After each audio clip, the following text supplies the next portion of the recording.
Il y a quelqu'un, va voir. Ça a commencé en novembre.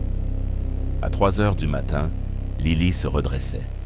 Toujours le même geste. Un ressort cassé.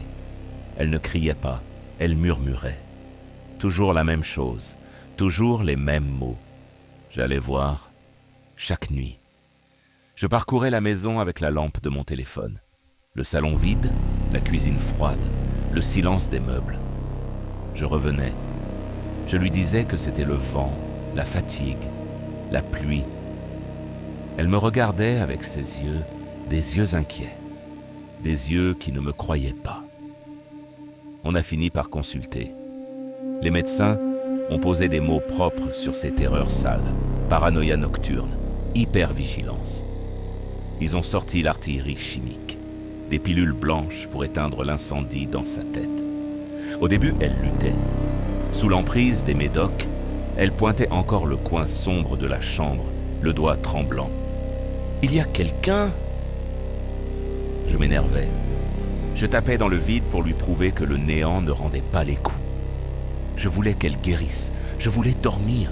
Elle a continué, encore, tous les soirs. Il est là, et puis, le traitement a fini par mordre. Le miracle a eu lieu. Plus de crise, plus de murmures. Lily est redevenue calme. Elle flottait dans la maison, apaisée, presque absente. On a recommencé à vivre. Le noir de la chambre était redevenu du noir. Pour dormir, j'avais gagné. On avait gagné. Un soir, je me suis réveillé sans raison, 3 heures du matin. Lily était sur le dos, les yeux grands ouverts sur le plafond. Elle était calme, sereine. Elle a tourné la tête vers moi et a posé sa main sur mon bras. Elle a souri, un sourire pur, sans l'ombre d'une peur. « Pierre, ça y est, les médicaments fonctionnent. » J'ai senti un soulagement immense.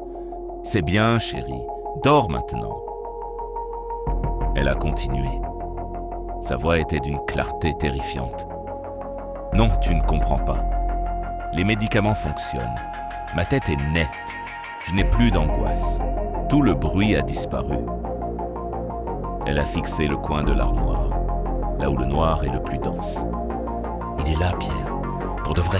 Juste là. » Mon sang s'est figé. J'ai regardé. Mes yeux ont mis quelques secondes à percer le grain de la nuit. Et là, j'ai vu. Un homme, grand, décharné, debout dans le coin, ses longs bras ballants le long d'un manteau trop large. Il nous fixait, immobile, depuis des mois. Le traitement n'avait pas soigné Lily.